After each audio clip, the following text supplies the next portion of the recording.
So your tween just told you they have ADHD because TikTok said so. Duh.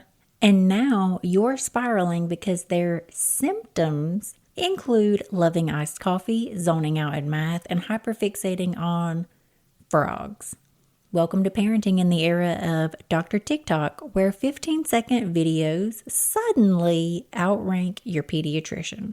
Today, we're diving into a hot button topic. What to do when your kid self-diagnoses ADHD from social media.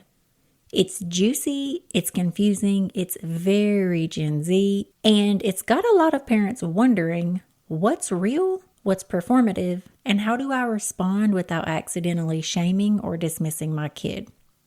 Girl. So grab your favorite cup, lock yourself in your car, and let's do this.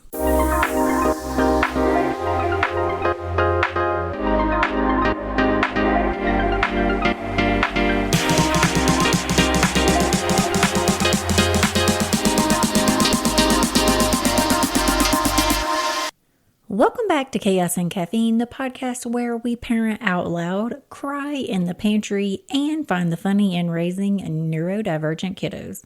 I'm your host, Danielle Kelly, your ADHD parenting non-judgmental bestie. Today I'm running on cold brew and chaos. It is the last EOG for my kiddo of 4th grade. Today he's working on math. He wasn't worried at all. But mom's nerves are a little shot. So I'll be very honest with you guys. You know from a previous episode that I just lightened the reins on my kid's very limited YouTube account. So I can't relate to the TikTok battle. But we had a listener write in and she said that her tween just came in and said, "Mom, I have ADHD. I found out on TikTok. What do I do now?" So let's break this down with a little science, a lot of sass, and a whole lot of love. Let's start with the facts. TikTok is overflowing with mental health content. ADHD has over 15 billion views. Yes, you heard that right. That's a lot of videos about forgetting your car keys and having 47 tabs open in your brain. The good news? Neurodivergent kids feel seen. They're finding language for stuff they've felt their entire lives. And that, my friends, matters. The bad news? TikTok isn't a diagnostic tool. It's curated, algorithmic, often unvetted content created for views and not accuracy, homie. According to a 2022 study in the Canadian Journal of Psychiatry, over half of TikTok's ADHD content contained misinformation or exaggeration. Another 2023 paper from JMIR Pediatrics and Parenting warned that social media may fuel symptom misinterpretation, particularly in adolescents. So, some tips for you witches. Watch a few of the videos your child is referring to. Understanding the content gives you context. Talk about algorithms. TikTok shows more of what you engage with. That doesn't mean it's a fact. It just means it's popular. Introduce critical thinking by asking, does this apply to everyone? Is there evidence behind it? But before we go full back in my day, let's talk about what's actually going on in those teenage brains. Adolescents are walking identity crises, wrapped in hoodies and Bluetooth earbuds. Their brains are in peak neurodevelopment. The prefrontal cortex, the part that says, maybe don't post that, won't finish cooking until their mid-20s. Yes, you heard me right. I'm giving you a pass on everything you did to age 24. So, what are they doing? Exploring, experimenting, trying on labels like outfits. That doesn't mean they're wrong. In fact, studies show that many teens who self-identify ADHD traits online later qualify for a clinical diagnosis. They're picking up on something that often goes missed in school screens. But it also doesn't mean every self-diagnosis is valid. There's a difference between being scattered and being neurologically wired for impulsivity, emotional dysregulation, and executive dysfunction. More tips for you witches. Normalize curiosity. Lots of people are exploring who they are. That's totally okay. Validate feelings. I can see why that video resonated with you. Ask them to keep a symptom journal to track patterns. Pro tip, don't panic, don't mock, just ask questions. Stay open. Try these conversation starters. What symptoms do you relate to most? When did you start feeling this way? Would you want to talk to someone who could help figure this out more deeply? Side note, if they say yes to this option, be sure to take in their symptom journal so the medical professional can review exactly what they've been seeing and feeling. Looking for some new toys and tools that your ADHD kiddos will love? Play Therapy Supply has you covered with a great selection of toys, games, and fidgets that can be used by ADHD children, their parents, caregivers, and professionals alike. From fidget toys that help children calm down, de-stress, and focus, to social-emotional learning resources to help kids understand their feelings and emotions, to games and activities designed to improve emotional regulation. Play Therapy Supply has it all. For thousands of items and fast and free shipping, visit playtherapysupply.com today. All right, let's break down the clinical side. DSM-5 criteria for ADHD. Symptoms must persist for at least 6 months. Appear before the age of 12. Be present in 2 or more settings. Home, school, social, etc. Significantly impair their daily life. Types of ADHD. Way back when, we thought that ADHD was just really hyperactive boys. Now we know that that is not true at all. The first type, inattentive. Loses things, forgets, avoids tasks that require a lot of focus. Hyperactive and impulsive.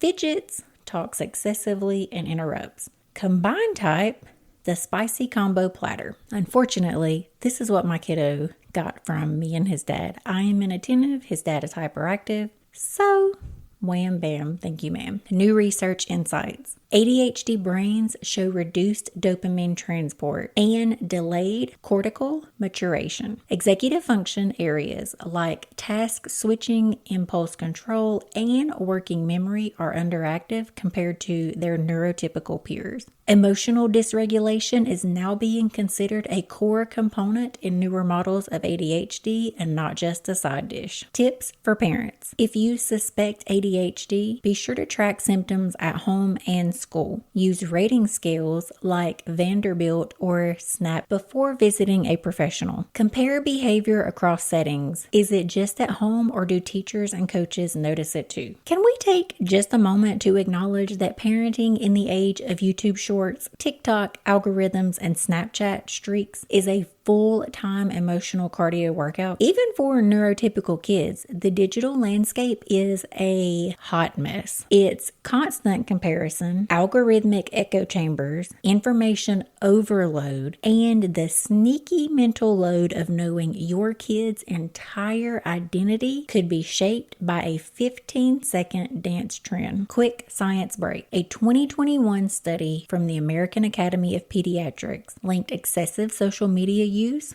with increased rates of anxiety, low self-esteem, and disordered sleep in teens. Tips for digital age parenting. Use parental controls to create screen time boundaries. Schedule weekly digital detox moments where you go for a walk, play a game, or just be screen free. Talk about media literacy regularly. Who made this? What's their goal? And how does it make you feel? Model healthy tech habits. Your phone habits will set the baseline. I'll tell you guys a secret. A few weeks back for my son's 10th birthday, I gave him very limited access to adult YouTube using Google Family links. One evening, his phone died from around 5 to 9. I took the time to ask him how it felt. How did it feel to not have a phone for 4 hours? He said something that took my breath away. He said, "Mom, I felt free. I need someone to drain my battery more often." So we have been working on pretending our phone is dead. We had already went over a very quick video designed for kids that taught him the dangers of screen time for young minds, young brains. So he had decided that he needed 3 hours of physical activity a day. Now, this also includes PE, recess, basketball training, etc. But that extra hour and some physical activity at home is what makes all the difference. All right, let's make this actionable for you witches. Here's your ADHD TikTok triage kit.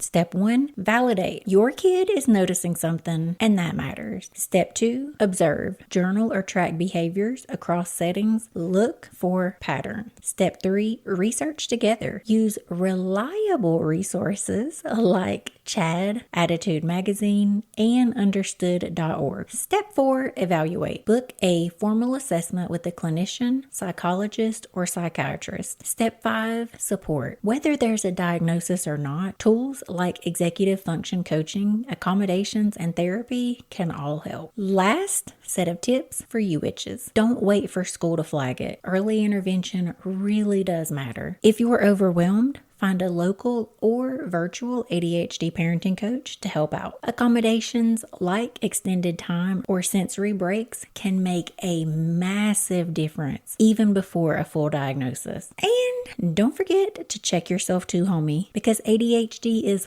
highly genetic. A kid's self-diagnosis journey can reveal family patterns. Yes, even my iced coffee obsession might be a part of a larger picture. This week's product of the week are sanity-saving sidekicks. First up, Bonding Health. This app helps families regulate, reflect, and reconnect through shared routines and emotional support. It's like a co-regulation buddy in your pocket. Next, Aura Parental Controls. Keep your teen's TikTok habits safe and balanced with this digital wellness platform. You get screen time insights, content filtering, and actual peace of mind. I just want you guys to know you are doing your best. Your presence matters more than your perfection. And I want you to take a very deep breath and say it with me. I am not failing. I am learning to parent in a world that didn't exist when I was a kid. Phew, girl, I'm going to write that on my refrigerator so that I can see it every single morning before I grab my Starbucks. Okay, friends, take a sip of something caffeinated and give yourself a pat on the back. Parenting in this era is next level hard, and you're showing the F up. Remember, just because your teen learned about ADHD from TikTok doesn't mean it's wrong. It just means we've got to sift through the noise with them. If this episode hit home, leave us a review and subscribe so you never miss a meltdown, breakthrough, or hard-won laugh. But more importantly, share it with your village that is also struggling through this digital age. I'm Danielle Kelly, and I'll be back next week with more unfiltered parenting truths, more chaos, and my God, hopefully more coffee. Bye.